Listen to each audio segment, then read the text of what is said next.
اما الجمع فشرطه ان يكون على صيغة منتهى الجموع وهو ان يكون بعد الف الجمع حرفان كمساجد او حرف مشدد مثل دواب او ثلاثة احرف اوسطها ساكن غير قابل للهاء كمصابيح.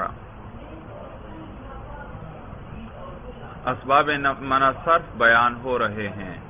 سب سے پہلے انہوں نے عدل کے بارے میں بتلایا، پھر وصف کے بارے میں بتلایا، اور اس کے بعد تانیث، معرفہ اور عجمہ کا بیان ہوا. بھائی آج ہم جمع کے بارے میں پڑھیں گے. بھائی آپ نے پڑھا تھا اسباب منع صرف میں سے ایک کیا ہے؟ ایک سبب جمع ہے. کہتے ہیں اما الجمع، تو باقی جمع جو ہے، فشرطہ، تو اس کی شرط یہ ہے ان یکون علی صیغۃ منتہی الجموع، کہ وہ منتہی الجموع کے صیغہ پر ہو. منتہی الجموع کے تو جمع کے لیے شرط یہ ہے کہ وہ جمع منتہی الجموع کے صیغے پر ہو. بھائی منتہی الجموع کسے کہتے ہیں کہ خود بیان کر رہے ہیں. کہتے ہیں وَهُوَ أَن يَكُونَ بَعْدَ أَلِفِ الْجَمْعِ حَرْفَانِ، اور وہ یہ کہ الف جمع کے بعد دو حرف آئیں. بھائی کمساجد، جیسے مساجد. بھائی دیکھیے یہ مساجد کس کی جمع ہے؟ مسجد کی. تو مسجد کی جمع ہے، تو مسجد میں دیکھیے میم کے بعد سین ہے اور سین کے بعد جیم ہے، اور پھر کیا کیا گیا؟ اس سین کے بعد الف کا اضافہ کر دیا گیا. تو یہ جمع کے اندر الف کا اضافہ کیا جا رہا ہے، تو یہ الف جمع ہے. بھائی الف کس لیے لے کر آئے ہم؟ جمع کے لیے. تو یہ الف جمع ہے. اور انہوں نے کیا کہا کہ الف جمع کے بعد کتنے حروف آنے چاہیے؟ دو حروف. تو مساجدہ، دیکھو الف جمع کے بعد جیم بھی ہے اور دال بھی ہے، دو حروف آ گئے. تو یہ منتہی الجموع کا صیغہ ہے. بھائی اور یاد رکھیے یہ آپ کو آگے چل کر بتائیں گے کہ یہ جو جمع ہے یہ خود دو سببوں کے قائم مقام ہے. بھائی لہذا جب یہ آ جائے تو پھر وہ لفظ یہ سبب آ جائے تو پھر وہ لفظ غیر منصرف ہوگا. بھائی یعنی پھر وہاں دوسرا سبب تلاش کرنے کی ضرورت نہیں، کیونکہ یہ سبب خود کیا ہے؟ دو سببوں کے قائم مقام ہے. بھائی اسی لیے کا مساجدہ، اس پر کاف جارہ داخل ہے، اور اس کے باوجود اس پر کسرہ بھی نہیں آ رہا اور تنوین بھی نہیں آ رہی، بلکہ کا مساجدہ. تو کہتے ہیں منتہی الجموع وہ ہے صیغہ کہ اس کے میں الف جمع کے بعد کتنے حروف آئیں؟ دو حروف آئیں، جیسے کہ مساجد. او حرف مشدد، یا الف جمع کے بعد کوئی حرف مشدد آ جائے، مثل دواب، جیسے دواب. اب یہاں پر دیکھیے دواب الف جمع کے بعد با مشدد آ رہی ہے. تو یہ حرف مشدد بھی دراصل کتنے حروف ہوتے ہیں؟ دو حروف ہوتے ہیں. تو یہ دو حروف ہوتے ہیں. تو اس کو مصنف نے صراحتاً ذکر کر دیا کہ حرف مشدد آ جائے الف کے بعد، تو یہ بھی کیا ہے؟ منتہی الجموع کا صیغہ ہے، اور یہ دراصل دو حروف ہی ہیں. بھائی تو مثل دواب، دیکھیے اس پر بھی کسرہ بھی نہیں آیا اور تنوین بھی نہیں آئی. او ثلاثۃ احرف، یا الف جمع کے بعد تین ایسے حروف ہوں اوسطها ساکن، ان کا درمیان ساکن ہو. الف جمع کے بعد کتنے حروف آئیں؟ تین حروف، لیکن ان تین میں سے جو درمیان والا ہو وہ ساکن ہو، غیر قابل للہاء، اس حال میں کہ وہ جمع جو ہے غیر قابل للہاء، ہا کو قبول کرنے والی نہ ہو. قابل قبول کرنے والا، غیر قابل للہاء وہ ہا کو قبول کرنے والا نہ ہو. بھائی وہ نہ ہو. کمصابیح، جیسے مصابیح جمع ہے مصباح کی، جیسے اوپر دواب جمع تھی دابتن کی. بھائی تو مصابیح جمع ہے مصباح کی، اور مصباح چراغ کو کہتے ہیں.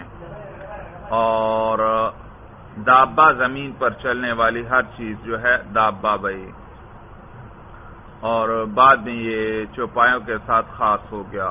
تو جیسے مصابیح بھائی، مصابیح میں دیکھیے یہ جمع ہے مصباح کی، درمیان میں الف جمع لے کر آئے، اور الف جمع کے بعد کتنے حروف ہیں؟ 3 حروف ہیں، با، یا اور ہا، اور ان 3 میں سے جو درمیان والا ہے یعنی یا وہ ساکن ہے بھائی، ساکن ہے۔ اور نیز ایک شرط انہوں نے اور بھی ذکر کر دی کہ وہ ہا کو قبول نہ کرے بھائی، ہا کو قبول نہ کرے۔ یاد رکھیے ہا سے مراد گولتا ہے، گولتا جو حالت وقف میں ہا بن جاتی ہے، جیسے قائمتن، اسی کو وقف کریں اس پر کیا بنے گا؟ قائمہ، تو دیکھو یہ گولتا کے کس سے بدل گئی؟ وقف کی صورت میں ہا کے ساتھ بدل گئی، تو یہ وہ ہا مراد ہے، یعنی وہ گولتا بھائی۔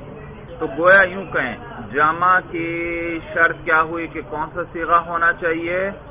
منتہی الجموع کا صیغہ ہونا چاہیے، اور منتہی الجموع کا صیغہ کیا ہے کہ الف جمع کے بعد 2 حرف ہوں یا حرف مشدد ہو یا 3 حرف ہوں جن میں درمیان والا ساکن ہو، اور ایک اور شرط بھی ذکر کر دی کہ وہ ہا کو قبول نہ کرتا ہو بھائی، وہ جو وزن آیا ہے اس وہ ہا کو قبول نہ کرتا ہو، اگر اس کے ساتھ وہ تھا یعنی گولتا اگر وہ جڑ جاتی ہے کسی صورت میں تو پھر اس صورت میں وہ غیر منصرف نہیں رہے گا بھائی، سمجھ میں آئی بات؟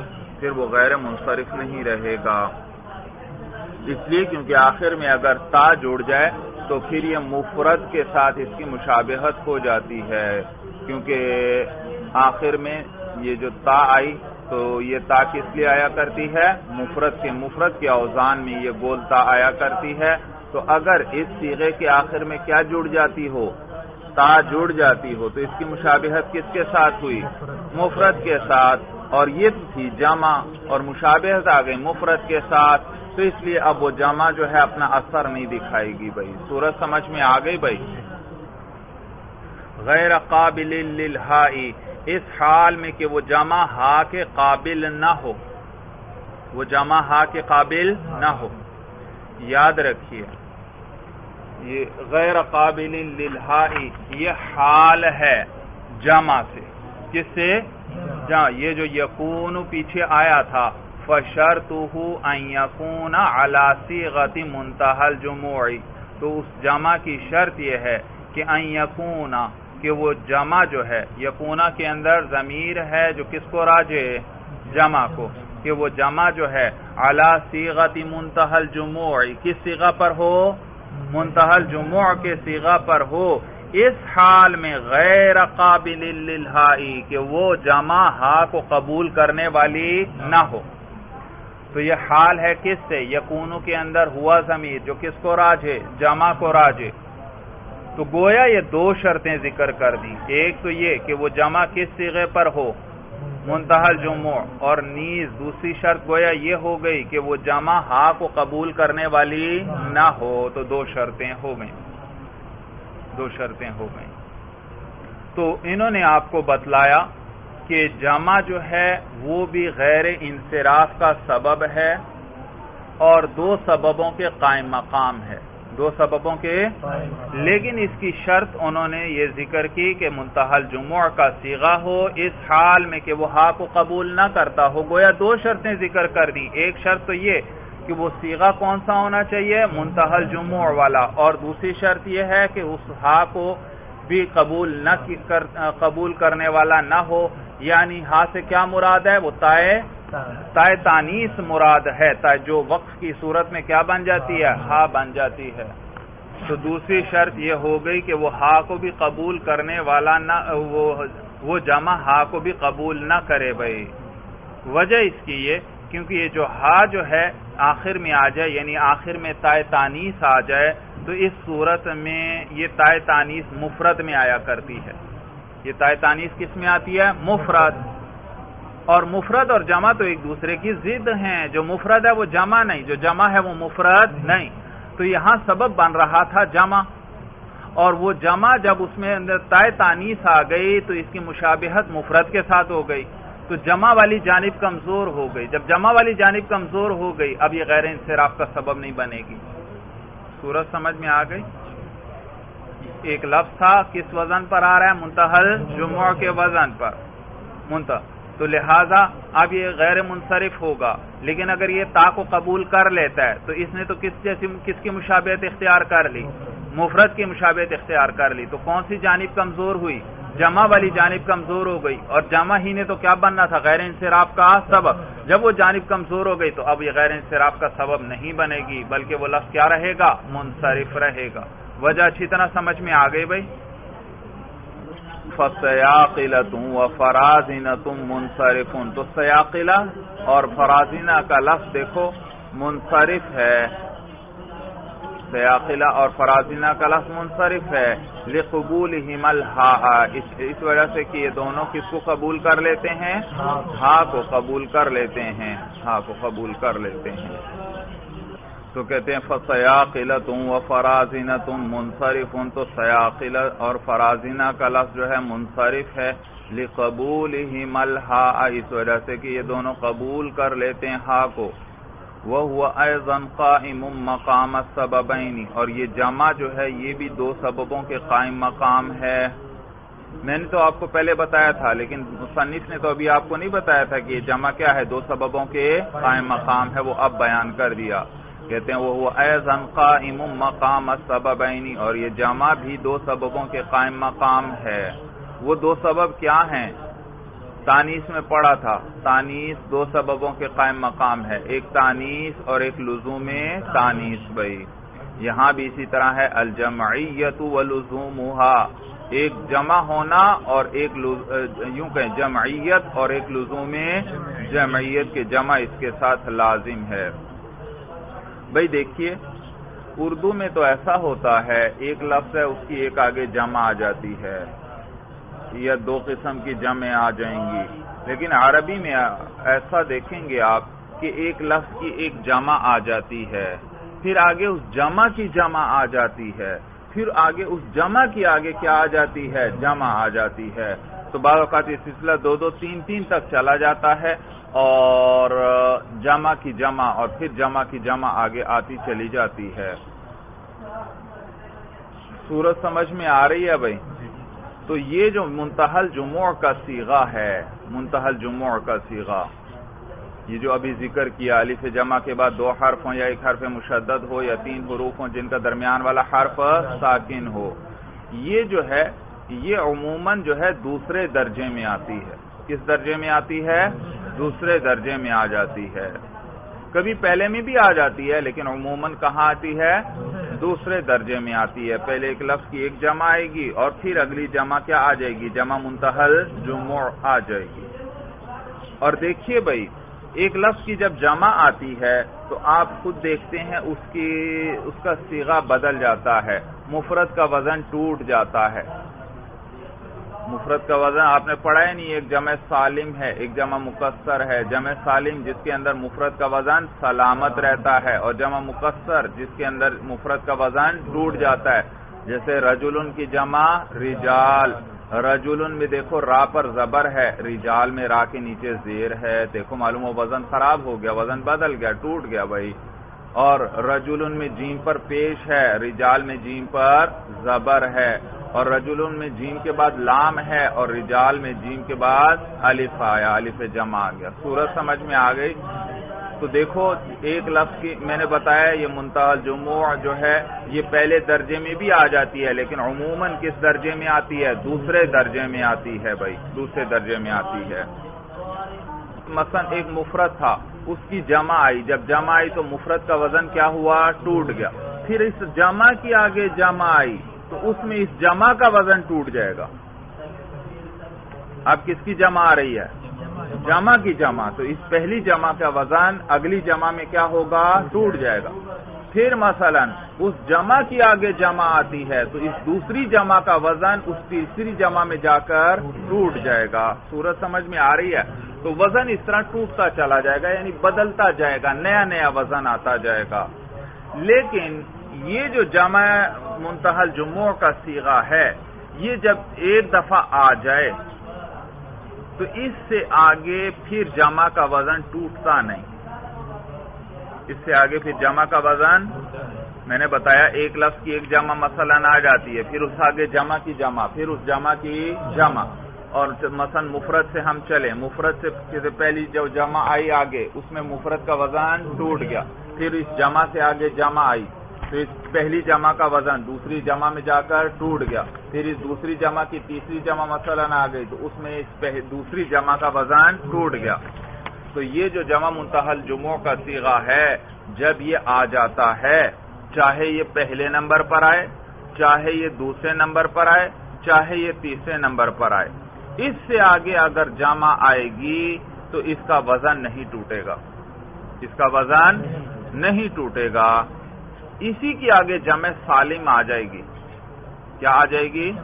اور جمع سالم میں تو وزن نہیں ٹوٹتا، اور ہم تو بات کس کی کر رہے ہیں کہ وزن ٹوٹے، تو لہذا اس کو منتہی الجموع کہتے ہیں، جس پر جمعوں کی انتہا ہو رہی ہے، منتہا جہاں پر انتہا ہو رہی، تو منتہی الجموع وہ جس پر جمعوں کی انتہا ہو رہی ہے۔ کیا معنی انتہا ہو رہی ہے؟ یعنی اس سے آگے کوئی نیا وزن نہیں آئے گا، یہ ٹوٹے گا نہیں یہ وزن۔ اسی سے آگے جمع سلامت تو آ سکتی ہے، لیکن جمع مکسر آگے چاہے پہلے درجے پہ آ جائے، آگے پھر وزن نہیں ٹوٹے گا۔ آگے جمع سالم آ سکتی ہے، جمع مکسر نہیں، چاہے دوسرے نمبر پر آ جائے، آگے جمع سالم آ سکتی ہے، جمع مکسر نہیں آ سکتی۔ بات سمجھ میں آ گئی؟ لہذا معلوم ہوا کہ جمع منتہی الجموع جو ہے اس کا وزن پھر دوبارہ ٹوٹتا نہیں، ٹوٹتا، گویا اس کی آگے جمع تکسیر نہیں آ سکتی، جمع سالم آ سکتی اور جمع تکسیر نہیں آ۔ یہاں تک بات سمجھ میں آ گئی؟ اب اس مقام کو سمجھو بھائی، یہ مشکل مقام ہے، کوئی بھی آپ سے سوال پوچھ سکتا ہے، آپ پر اعتراض کر سکتا ہے، آپ کے ذہن میں جواب ہونا چاہیے۔ انہوں نے کہا وَهُوَ أَيْضًا قَائِمٌ مَقَامَ السَّبَبَيْنِ، یہ جو جمع ہے، یہ جو منتہی الجموع والی، یہ بھی کیا ہے؟ دو سببوں کے قائم مقام۔ بھائی وہ دو سبب کیا ہیں؟ کہتے ہیں الجمعیت ولزومها وامتناع ان یجمع مرۃ اخرى، اور ایک تو جمعیت اور ایک لزوم جمعیت، اور ایک ممتنع ہونا اس بات کا کہ ان یجمع مرۃ اخرى، یعنی یہ ممتنع ہے، یہ ممتنع یعنی ناممکن ہے کہہ لیں، یا منع ہے کہ ان یجمع مرۃ اخرى، کہ پھر ایک مرتبہ اس کی جمع لائی جائے۔ کون سی جمع؟ جمع تکسیر، جمع تکسیر۔ معلوم آگے اس کا جمع تکسیر آنا ممتنع ہے، پھر جمع تکسیر آگے نہیں آئے گی۔ سوال یہ پیدا ہوتا ہے، انہوں نے ہمیں کہا کہ یہ منتہی الجموع کا جو صیغہ ہے آیا، اور یہ والی جو جمع ہے یہ خود دو سببوں کے قائم مقام۔ وہ دو سبب کیا ہیں؟ آگے دو سبب بیان کرنے چاہیے، انہوں نے تین بیان کر دیے۔ اعتراض سمجھ میں آیا؟ یہ کس کے سب قائم مقام ہے؟ دو سببوں کے، تو کتنے سبب آگے ذکر ہونے چاہیے؟ دو، انہوں نے تین ذکر کر دیے، الجمعیت ایک، ولزومها دو، وامتناع ان یجمع مرۃ اخرى جمع تکسیری یہ تیسرا، تین بیان کر دیے۔ اشکال سمجھ میں آیا؟ تو کوئی بھی آپ سے اشکال کر سکتا ہے، آپ پر اعتراض کر سکتا ہے کہ انہوں نے تو دو سبب کہے، یہ تین کیسے بیان کر رہے ہیں؟ تو یاد رکھنا، یہ جو لزومها کے بعد وامتناع آ رہا ہے، یہ عطف تفسیری ہے۔ یہ کیا ہے؟ یہ لزومها کے لیے عطف تفسیری ہے۔ عطف تفسیری یاد رکھیے، اس کو کہتے ہیں جس میں آگے آنے والا معطوف جو پہلے آتا ہے اس کو کہتے ہیں معطوف علیہ، اس پر عطف کیا جا رہا ہے، اور بعد والے کو کہتے ہیں معطوف۔ تو یہاں پر امتناع کا عطف ہے لزوم پر، تو لزومها ہوا معطوف علیہ، کیا ہوا؟ معطوف علیہ، اور امتناع کیا ہوا؟ معطوف۔ تو عطف تفسیری اس کو کہتے ہیں جس میں معطوف جو ہوتا ہے، معطوف کون سا ہے؟ امتناع۔ معطوف وہ تفسیر بیان کرتا ہے معطوف علیہ کی، یعنی اسی کا معنی بیان کرتا ہے، اسی کی تفسیر کرتا ہے، یعنی اسی کا، وہ کوئی الگ چیز نہیں ہوتی، اسی معطوف علیہ کا معنی ذکر کیا جاتا ہے، لیکن کس صورت میں؟ عطف کی صورت میں۔ کس صورت میں؟ عطف کی صورت میں ذکر کر دیا جاتا ہے۔ تو یہ وامتناع ان یجمع مرۃ اخرى جمع تکسیر، یہ تفسیر ہے، یہ معنی ذکر بیان ہو رہا ہے، کس کا؟ لزومھا کا۔ کس کا؟ تو یہ الگ چیز ہے ہی نہیں، اسی لزوم کا معنی بیان ہوا، تو چیزیں وہی دو ہیں، الجمعیت و لزومھا، سبب وہی دو ہیں بھائی، ایک جمعیت اور ایک لزوم جمعیت۔ لزوم جمعیت کا معنی بیان کر دیا، کیا معنی جمعیت؟ لازم ہے اس کے ساتھ۔ اس کا معنی یہ ہے کہ یہ جو جمع آ گئی، کون سی جمع آئی ہے ابھی؟ یہ جو ابھی جمع آ گئی، کون سی جمع؟ منتہل جموع، یہ والی جو جمع آ گئی یہ اب اس کے ساتھ لازم ہو گئی، آگے پھر یہ ٹوٹ کر نیا وزن نہیں آئے گا۔ تو دیکھو ایک ہی بات ہو گئی یا نہیں ہو گئی؟ یہ اس جمع کے لازم ہونے کا کیا معنی؟ بھائی ایک لفظ تھا، اس کی ایک جمع آئی، پھر دوسری جمع آئی، پھر تیسری جمع آ گئی، مثلا یہ منتہل جموع آ گئی تیسرے درجے میں، تو یہ جمعیت اس لفظ کے ساتھ اب لازم ہے، یعنی یہ وزن اب اس لفظ کے ساتھ لازم ہو گیا جو تیسرے نمبر پر آیا۔ اب دوبارہ یہ وزن ٹوٹ کر نیا وزن نہیں، جب نیا وزن نہیں آئے گا معلوم ہوا یہ وزن اس کے ساتھ اب لازم ہو گیا۔ معنی سمجھ میں آ گیا؟ یہ معنی ہے لزومھا کہ جمعیت اس کے ساتھ لازم ہے۔ کیا معنی؟ کہ یہ جمعیت اس کے ساتھ لازم ہے، اور یہ بات ممتنع ہے کہ ایک مرتبہ پھر اس کی آگے جمع تکسیر لائی جائے، یعنی جمع مکسر لائی جائے۔ یہ جگہ اچھی طرح سمجھ میں آ گئی کہ امتناع ان یجمع مرۃ اخرى جمع تکسیری، یہ کیا ہے؟ عطف تفسیری ہے، کس کے لیے؟ لزومھا کے لیے۔ کیا معنی عطف تفسیری؟ کہ یہ معطوف کیا کر رہا ہے؟ اسی معطوف علیہ کا معنی بیان کر رہا ہے، اسی کی تفسیر بیان کر رہا ہے، اور اس عطف کو کیا کہتے ہیں؟ عطف تفسیری۔ تو کہتے ہیں یہ جمع بھی دو سببوں کے قائم مقام ہے، الجمعیت و لزومھا، ایک جمع ہونا اور ایک لزوم جمعیت۔ اور لزوم جمعیت کیا ہے؟ کہتے ہیں امتناع ان یجمع مرۃ اخرى جمع تکسیری، وہ ممتنع ہونا ہے اس بات کا کہ ایک مرتبہ پھر اس کی جمع تکسیر لائی جائے۔ فَكَأَنَّهُ جُمِعَ مَرَّتَيْن، تو گویا یہ اسی طرح ہے کہ اس کی جمع لائی گئی ہو دو مرتبہ، اس کی جمع لائی گئی ہو دو مرتبہ۔ بھائی میں نے آپ کو بتایا یہ جمع منتہل جموع کا صیغہ عموماً دوسرے درجے میں آتا ہے، کبھی پہلے میں بھی آ جاتا ہے، کبھی تیسرے میں بھی آ جائے گا، لیکن عموماً کس میں آئے گا؟ دوسرے درجے میں آئے گا۔ معلوم ہوا لفظ کی پہلے ایک جمع آئے گی، پھر اس جمع سے آگے دوسرا وزن جمع کا کیا آئے گا؟ جمع منتہل جموع کا وزن آئے گا۔ تو یہ کس درجے میں آتی ہے؟ دوسرے درجے میں آتی ہے۔ تو جب دوسرے درجے میں آ رہی ہے تو یہ عموماً آتی دوسرے درجے میں، کس میں ہے؟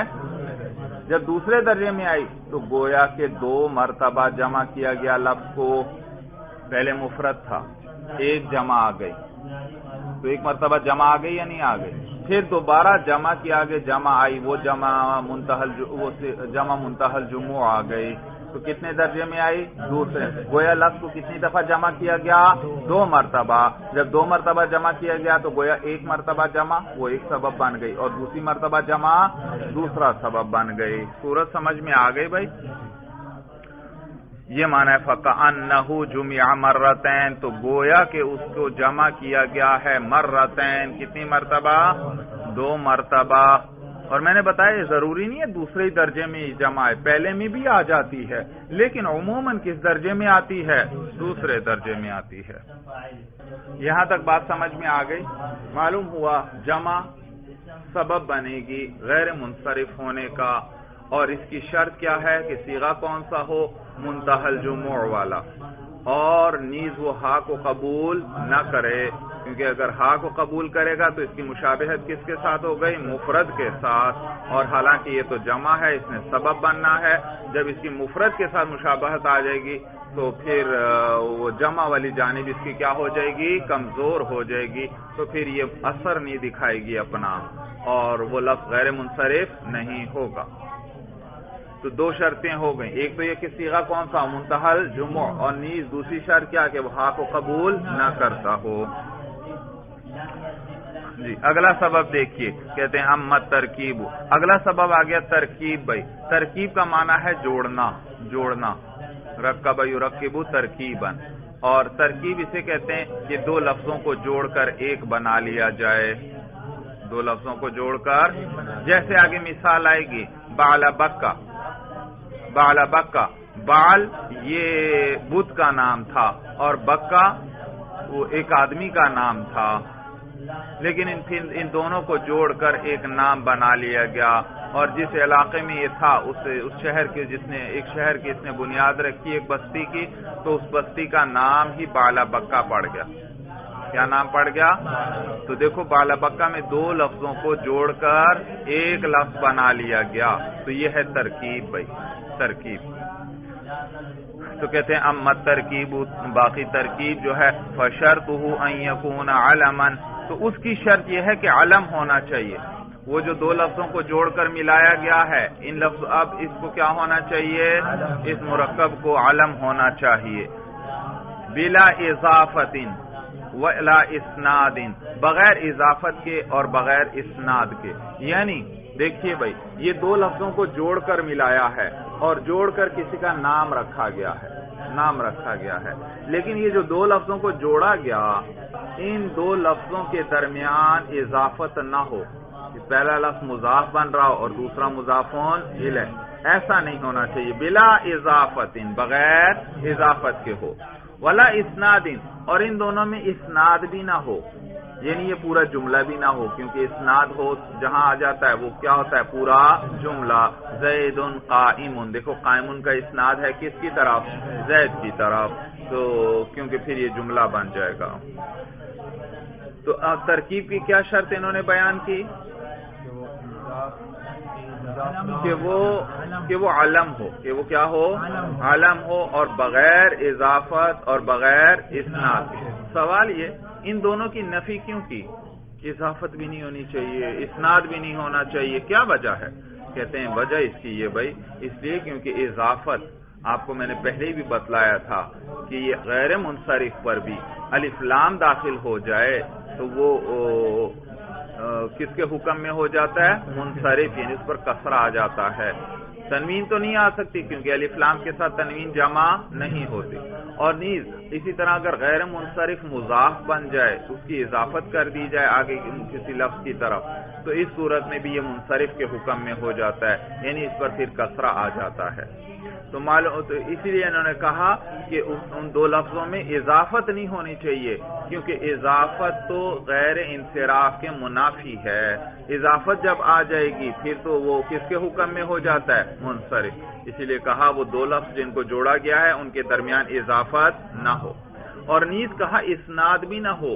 وجہ اس کی ہے کہ جب اسناد آ جائے گی تو معلوم ہوا یہ پورا جملہ ہے، اور جملہ یاد رکھیے مبنی ہوتا ہے۔ کیا ہوتا ہے؟ مبنی۔ حتیٰ کہ بعض علماء نے تو فرمایا کہ جملہ مبنی الاصل ہے۔ جملہ کیا ہے؟ آپ نے پڑھا تھا مبنی الاصل کتنی چیزیں ہیں؟ تمام حروف ہیں، اور فعل ماضی ہے، اور فعل امر حاضر ہے۔ تمام حروف، فعل ماضی اور فعل امر حاضر بھائی آپ نے پڑھا یہ مبنی الاصل ہیں، لیکن بعض علماء کیا فرماتے ہیں کہ جملہ بھی کیا ہے؟ مبنی الاصل۔ تو لہذا یہ کہتے ہیں کہ اسناد بھی نہ ہو اس مرکب کے درمیان، اس لیے کیونکہ اگر اس میں اسناد ہوئی تو وہ تو جملہ ہوگا، اور جب جملہ ہوگا تو پھر وہ کیا ہوگا؟ مبنی۔ اور ہماری بحث تو معرب کے اندر چل رہی ہے، مبنی کا باب تو آگے آنے والا ہے، اور تو یہ غیر منصرف معرب ہوتا ہے یا مبنی ہوتا ہے؟ معرب ہوتا ہے، تو وہ تو پھر مبنی بن جائے گا بھائی، اس لیے اسناد نہیں ہونی چاہیے، کیونکہ اسناد ہوگی تو وہ کیا بن جائے گا؟ جملہ، اور جملہ کیا ہوتا ہے؟ مبنی، یعنی یہ مبنی بن جائے گا۔ تو کہتے ہیں اما ترکیب فشرطہ ان یکون علما بلا اضافت ولا اسناد، تو ترکیب جو ہے اس کی شرط یہ ہے کہ وہ علم ہو بلا اضافت ولا اسناد، بغیر اضافت کے اور بغیر اسناد کے، کبعل بکا، جیسے بعل بکا۔ تو دیکھیے میں نے بتایا کہ یہ بعل بت کا نام تھا اور بکا آدمی کا نام تھا، اور ان دونوں کو جوڑ کر کیا بنا لیا گیا؟ بعل بک، شہر کا نام۔ فعبد اللہ منصرف، بس عبداللہ کا لفظ منصرف ہے۔ عبداللہ، بھئی ایک آدمی کا نام آپ رکھتے ہیں عبداللہ، عبداللہ، لفظ عبد اور لفظ اللہ ان دونوں کو جوڑ کر ایک مرکب بنا لیا۔ ترکیب آ گئی یا نہیں آ گئی؟ ترکیب کا بھی کیا معنی تھا؟ جوڑنا۔ اور ان دونوں لفظوں کو جوڑ کر ایک شخص کا نام رکھ دیا. عبداللہ نام استعمال کرتے ہیں یا نہیں کرتے آپ؟ عبداللہ. تو دیکھو یہ مرکب ہے تو لہذا ترکیب آ گئی. اور ترکیب کی شرط کیا تھی؟ علم ہونا چاہیے. علم بھی ہے. عبداللہ بھی کیا ہے؟ کسی کا نام ہے. تو اس کو غیر منصرف ہونا چاہیے، لیکن غیر منصرف نہیں. کیوں نہیں غیر منصرف بھائی؟ کیونکہ اس میں اضافت ہے بھائی. عبد کا اضافت ہو رہی ہے لفظ اللہ کی طرف بھائی. اسی لیے کہا فعبد اللہ منصرف، تو عبداللہ منصرف ہے. ومعدی قریب غیر منصرف، اور معدی قریب کیا ہے؟ غیر منصرف ہے. یہ بھی دو لفظ معدی اور قریب کو ملایا بھائی، کیونکہ اس میں اضافت بھی نہیں ہے اور اسناد بھی نہیں ہے بھائی. وشاب قرناہا مبنی، اور شاب قرناہا یہ مبنی ہے بھائی. شاب یشیب کا معنی سفید ہونا. قرن کہتے ہیں بالوں کی مینڈھی بھائی. عورتیں بالوں کو رسی کی طرح جو بنا لیتی ہیں، بالوں کی چوٹی، اس کو کیا کہتے ہیں؟ قرن. اور یہ تسنیہ ہے قرنانی. قرن الف نون ساتھ ملایا قرنانی، اور ہا کی طرف اضافت کر دی تو نون اضافت سے گر گیا قرناہا. شاب قرناہا، سفید ہو گئیں اس کی دونوں چوٹیاں. اس عورت کی دونوں مینڈیاں یا دونوں چوٹیاں کیا ہیں؟ سفید ہو گئیں. اب دیکھیے شاب فعل اور قرناہا اس کے لیے فاعل، تو یہاں اسناد آ گیا. اب یہ بھائی کوئی عورت تھی، اس کے بالوں کی یہ دونوں چوٹیاں سفید ہو گئی تھیں، تو کسی عورت نے یہ بات کہہ دی شاب قرناہا، اس کی دونوں چوٹیاں سفید ہو گئی ہیں. بس اس کا نام ہی یہ پڑ گیا. اب سارے اس کو کیا کہتے تھے؟ شاب قرناہا نام پڑ گیا اس کا. تو دیکھو اس سارے شاب الگ لفظ، قرناہا الگ لفظ، لیکن اس سارے کو جوڑ کر اس کا نام رکھ دیا گیا. اور تو ترکیب آ گئی. اور ترکیب میں شرط کیا تھی؟ علمیت. علمیت بھی پائی جا رہی ہے، لیکن یہاں پر اسناد موجود ہے. اور ہم نے تو کیا کہا تھا؟ اسناد موجود نہ ہو. جب اسناد موجود ہے پھر تو یہ معرب رہا ہی نہیں، جملہ بن گیا. اور جملہ کیا ہوتا ہے؟ مبنی ہوتا ہے. تو یہ مبنی ہے. تو کہتے ہیں وشاب قرناہا مبنی، اور شاب قرناہا کیا ہے؟ مبنی ہے بھائی. اما الالف والنون الزائدتان ان كانتا في اسم فشرطه ان يكون علما. ترکیب کا بیان بھی مکمل ہوا. اب الف نون زائدتان کا بیان آیا بھائی. الف نون زائدتان. اچھا بھائی، الف نون زائدتان بھائی یہ کسی لفظ کے آخر میں الف نون زائد کر دیے، بڑھا دیے جاتے ہیں، اس لیے ان کو کیا کہتے ہیں؟ الف نون زائدتان. تو یہ زائد ہوتے ہیں حرف اصلی سے. حرف اصلی نہیں ہوتے، زائد ہوتے ہیں. اور یہ الف نون زائدتان غیر انصراف کا سبب بنیں گے، لیکن اسم کی بھی شرط ہے. شرط پوری ہوگی تو یہ سبب بنیں گے. اگر شرط پوری نہیں تو پھر بے شک یہ آ جائیں، ان کا کوئی اثر ظاہر نہیں ہوگا. تو تفصیل یاد رکھیے کہ یہ الف نون زائدتان ہیں، یا تو یہ اسم محض کے اندر آئیں گے یا صفت کے اندر آئیں گے. کس کے اندر آئیں گے؟ یا تو اسم محض ایک اسم ہے، صفت نہیں ہے، یا تو اس کے اندر الف نون زائدتان آئیں گے، یا کس کے آخر میں آئیں گے؟ صفت کے آخر میں آئیں گے. اگر اسم محض کے آخر میں الف نون زائدتان آتے ہیں تو وہ پھر علم ہونا چاہیے.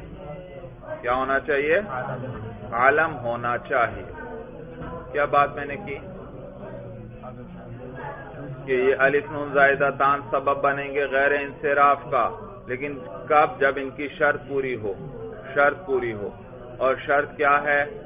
میں نے تفصیل بتائی کہ یہ کس میں آتا ہے. کبھی اسم میں آتے ہیں الف نون زائدتان، کبھی کس میں آتے ہیں؟ صفت. اگر اسم میں یہ آ رہے ہیں تو یہ غیر انصراف کا سبب بنیں گے، لیکن شرط یہ ہے کہ وہ علم ہونا چاہیے. وہ اسم کیا ہونا چاہیے؟ علم ہونا چاہیے. اور اگر یہ صفت میں آ رہے ہیں الف نون زائدتان تو یہ الف نون زائدتان سبب بنیں گے غیر انصراف کا، جبکہ شرط پوری ہو. اور شرط کیا؟ کہ اس لفظ کی مؤنث فعلانتن وزن پر نہیں آنی چاہیے. اگر اسم میں آئیں تو پھر کیا شرط؟ کہ وہ علم ہونا چاہیے، اور صفت میں آئے تو بھی سبب بنیں گے، لیکن پھر کیا شرط ہے کہ اس صفت کی مؤنث فعلانۃ وزن پر نہیں آنی چاہیے، اگر آئے گی پھر یہ مؤثر نہیں ہوگا، اپنا اثر نہیں دکھائے گا۔ بات سمجھ میں آ گئی؟ دیکھیے اب کتاب پر کہتے ہیں اما الالف والنون الزائدتان، باقی وہ الف اور نون جو زائدتان ہیں، ان کانتا فی اسم، اگر یہ دونوں کس میں ہوں، الف نون زائدتان اسم میں ہوں، فشرط ان یکون علما، تو شرط اس کی یہ ہے ان یکون علما کہ وہ علم ہو، عمران و عثمان، جیسے عمران اور عثمان۔ بھئی دیکھیے عمران وہی عین میم را کے آخر میں الف نون زائدتان آ گئے، عثمان میں بھی اسی طرح ہے، اور یہ دونوں بھئی اسم ہیں، صفات نہیں، اور اسم کے اندر الف نون زائدتان آ جائیں تو اس کے مؤثر ہونے کے لیے کیا شرط تھی؟ علم ہونا، اور عمران اور عثمان یہ بھی کیا ہیں؟ علم ہیں، لہذا یہ غیر منصرف، اسی لیے کا عمران کاف جارہ داخل ہے، لیکن عمران پر کسرہ بھی نہیں اور تنوین بھی نہیں، اسی طرح عثمان پر بھی کسرہ بھی نہیں اور تنوین بھی نہیں۔ فسعدان اسم نبت منصرف، اور سعدان جو ہے یہ ایک پودے کا نام ہے، نبت کسے کہتے ہیں؟ تو یہ منصرف ہے لعدم العلمیت، علمیت نہ ہونے کی وجہ سے۔ سعدان بھی بھائی یہ اس میں محض، اور اس کے آخر میں کیا کس کا اضافہ کر دیا؟ الف نون زائدتان کا اضافہ کر دیا گیا، تو یہ پودے کا نام ہے لیکن اس میں علمیت نہیں ہے، اس لیے یہ کیا ہے؟ منصرف۔ ہم نے تو کیا کہا تھا؟ علم ہونا چاہیے اگر اسم کے اندر الف نون زائدتان ہے۔ تو سعدان ایک پودے کا نام ہے، آپ کے ذہن میں اشکال آئے گا کہ جب یہ پودے کا نام ہے پھر تو یہ علم ہوا، اشکال سمجھ میں آ رہا ہے؟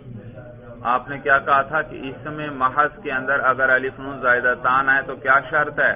علم ہونا چاہیے، تو سعدان بھی ایک پودے کا نام ہے، جب نام ہے تو نام کو کیا کہتے ہیں عربی میں؟ علم کہتے ہیں، تو یہ علمیت والی شرط تو پوری ہے، لیکن یہ کیا کہہ رہے ہیں کہ اس میں علمیت نہیں۔ بھائی یاد رکھو علم جو ہوتا ہے نا کسی معین ذات پہ دلالت کرتا ہے، کس پر دلالت کرتا ہے؟ معین ذات پہ۔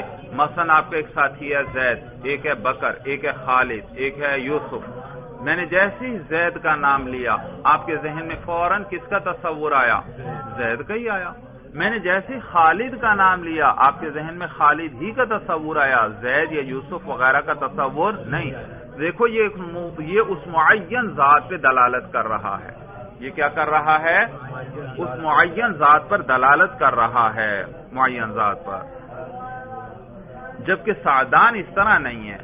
سعدان ایک پودے کا نام ہے، وہ پودا ایک پودا آپ کے دائیں طرف لگا ہے، ایک سامنے لگا ہوا ہے، ایک بائیں طرف لگا ہوا ہے۔ کوئی آپ سے پوچھے دائیں طرف والے پودے کے بارے میں، یہ کون سا پودا ہے؟ آپ کہیں گے سعدان۔ سامنے لگا ہے، پوچھے گا یہ کون سا ہے؟ آپ کہیں گے سعدان۔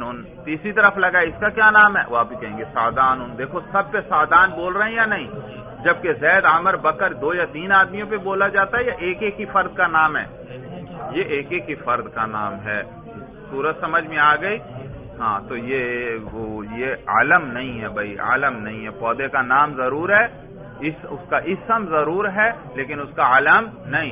اگر علم ہوتا تو کسی ایک معین چیز پہ دلالت کرتا، دوسرے اور تیسرے پہ یہ دلالت نہ کرتا۔ صورت سمجھ میں آ گئی؟ تو کہتے ہیں فسعدان اسم نبت منصرف، یہ منصرف ہے لعدم العلمیت، کس وجہ سے؟ عالمیت کے نہ ہونے کی وجہ سے۔ اور یہ وَإِن كَانَتَا فِي صِفَةٍ، اور اگر الف نون زائدتان کسی صفت کے اندر آ جائیں، فشرطه الا يكون مؤنثه على فعلانة، تو اس کی شرط، اس کے مؤثر ہونے کی شرط یہ ہے کہ اس اسم کی جو ہے مؤنث، اس صفت کی جو ہے مؤنث فعلانہ وزن پر نہ آئے، کا سکرانہ، جیسے سکران۔ بھائی سکران کہتے ہیں مدہوش کو جو نشے میں ہو۔ اب سکران کے آخر میں کیا آ رہا ہے؟ الف نون، اور یہ الف نون صفت میں آ رہا ہے، اسم میں نہیں، تو یہ غیر انصراف کا سبب بنے گا یا نہیں بنے گا؟ تو آپ غور کر لیں، سکران کی مؤنث سکرانتن آتی ہے یا نہیں؟ ہم نے دیکھا نہیں، سکران کی مؤنث سکرانتن نہیں آتی، شرط پوری ہو گئی۔ ہم نے بھی کیا کہا تھا کہ صفت میں کیا ہے؟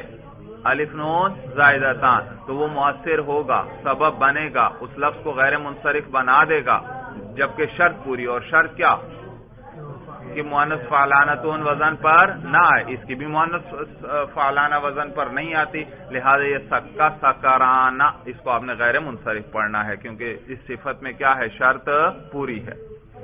فندمان منصرف لوجود ندمانۃ، جبکہ ندمان کا لفظ منصرف ہے لوجود ندمانۃ، ندمانہ کے پائے جانے کی وجہ سے، کیونکہ اس ندمان کی مؤنث کیا آتی ہے، ندمانتن، ندمانتن آتی ہے، تو لہذا ندمان کے آخر میں بھی الف نون زائدتان، لیکن یہ مؤثر نہیں ہوں گے، الف نون زائدتان تو ہیں لیکن اپنا اثر نہیں دکھائیں گے، یعنی غیر منصرف کا سبب نہیں بنیں گے۔ کیوں نہیں بنیں گے؟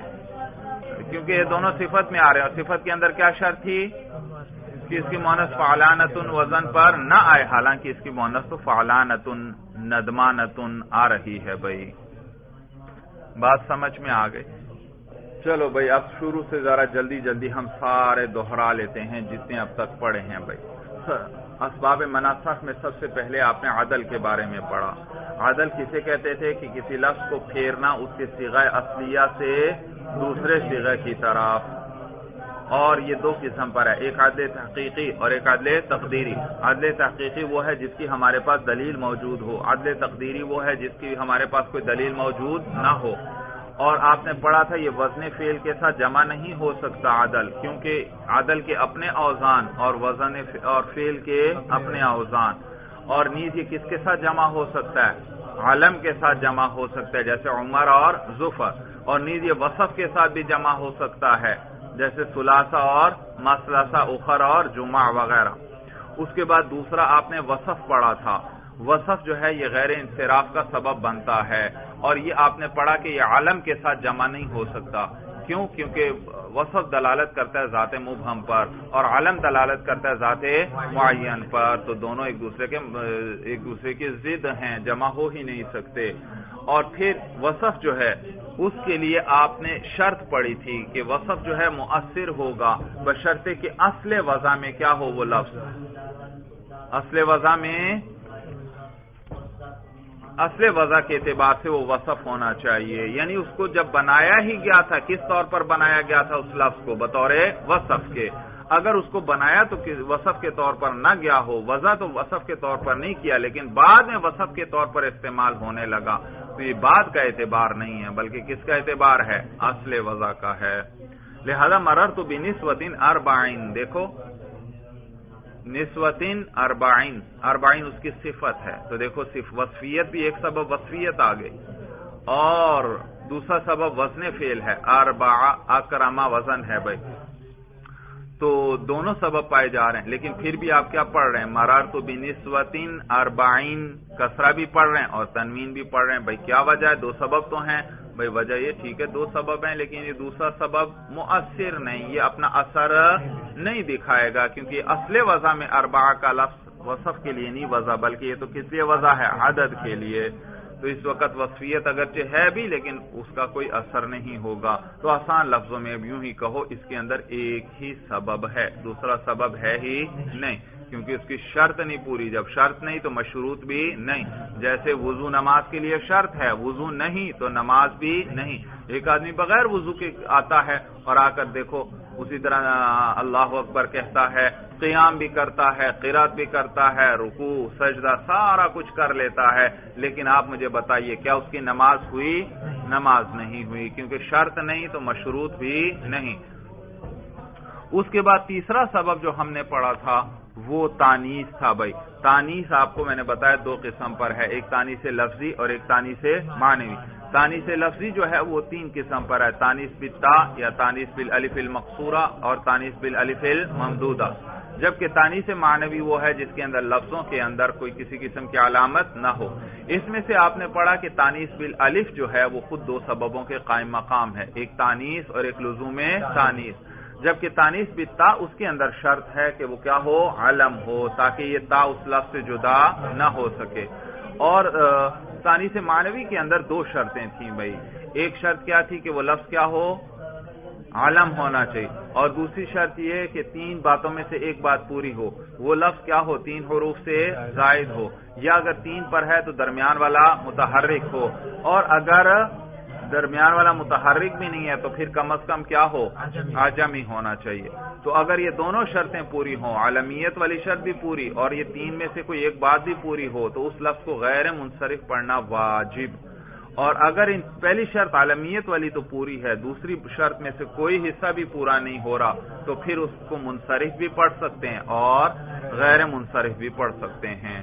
اس کے بعد اسباب منع صرف میں سے ہم نے معرفہ پڑھا تھا، اور آپ نے پڑھا تھا کہ معرفہ کی 5-6 قسموں میں سے صرف علم جو ہے وہ سبب بنے گا غیر انصراف کا، اس لیے کیونکہ باقی جو معرفہ ہیں وہ کچھ تو مبنی ہیں، اور یہ تو معرب کی قسم چل رہی ہے. غیر منصرف کس کی قسم ہے؟ معرب کی. تو کچھ تو وہ ان میں سے معرفہ مبنی ہے، لہذا وہ بھی نکل گئے، اور کچھ معرفہ وہ ہیں جن میں اضافت ہے یا الف لام آئے گا، اور اضافت اور الف لام یہ دونوں تو کیا ہے؟ غیر انصراف کے منافی ہیں. غیر منصرف پر بھی الف لام آ جائے تو کس کے حکم میں ہو جاتا ہے؟ منصرف کے. تو اضافت اور الف لام کیا ہیں؟ غیر انصراف کے منافی ہیں. تو صرف عالمیت رہ گئی، تو وہ عالم رہ گیا تھا، تو اس لیے ہم نے کہا کہ عالمیت جو ہے وہ سبب بنے گی. اور یہ بھی آپ نے پڑھا کہ یہ عالمیت وصف کے ساتھ جمع نہیں ہو سکتی، کیونکہ عالم دلالت کرتا ہے ذات معین پر اور وصف دلالت کرتا ہے ذات مبہم پر. اس کے بعد عجمہ کے بارے میں آپ نے پڑھا تھا کہ عجمہ بھی سبب بنے گا غیر انصراف کا، لیکن اس کے لیے بھی شرط تھی. ایک شرط بھائی، ایک تو یہ کہ عجمی زبان میں بھی کیا ہونا چاہیے؟ علم ہونا چاہیے. اور دوسری شرط کیا کہ 3 حروف سے زائد ہو، اور اگر 3 سے زائد نہیں تو پھر درمیان والا حرف کیا ہونا چاہیے؟ متحرک ہونا چاہیے. اور میں نے آپ کو بتایا تھا عجمی زبان میں علم ہونا ضروری نہیں ہے، بلکہ کیا ضروری ہے کہ عربی میں جب پہلی دفعہ استعمال ہو تو بطور علم کے استعمال ہو، تاکہ اس میں تبدیلی نہ ہو سکے. جب تبدیلی نہیں ہوگی تو عربوں کے لیے اس کی ادائیگی دشوار ہوگی. اس کے بعد آج ہم نے اسباب منع صرف میں سے جمع پڑھی، اور جمع جو ہے آپ نے پڑھا کہ یہ خود 2 سببوں کے قائم مقام ہے، لیکن اس کے لیے شرط یہ ہے کہ صیغہ کون سا ہو؟ منتہل جمع والا، اور نیز وہ ہا کو قبول نہ کرتا ہو. اور اس کے بعد پھر آپ نے ترکیب پڑھی، اور ترکیب کے بارے میں پڑھا کہ اس کی وہ غیر انصراف کا سبب بنے گی، لیکن اس کے لیے شرط یہ ہے کہ وہ علم ہو. کیا ہو؟ علم ہو. اور کیسا علم ہو؟ بغیر اس میں اضافت بھی نہ ہو اور اسناد بھی نہ ہو، اس لیے کیونکہ اضافت غیر انصراف کے منافی ہے، اور اسناد کی صورت میں تو وہ مبنی بن جائے گا، اور غیر منصرف تو معرب کی قسم ہے، وہ تو باہر سے نکل جائے گا. اس کے بعد الف نون زائدتان کے بارے میں پڑھا کہ الف نون زائدتان یا تو یہ کس کے اندر آئیں گے؟ اسم میں آئیں گے یا صفت میں. اگر اسم میں آئے تو شرط کیا کہ علم ہونا چاہیے، اور اگر صفت میں آئے تو پھر شرط کیا ہے کہ فعلانۃ وزن پر اس اسم کی مؤنث نہ آتی ہو، تو پھر یہ اپنا اثر دکھائے گا، اور اس اثر دکھائے گا. بھائی چلیے بس بھائی، ھذا ھو المرام، واللہ اعلم بحقیقت الکلام.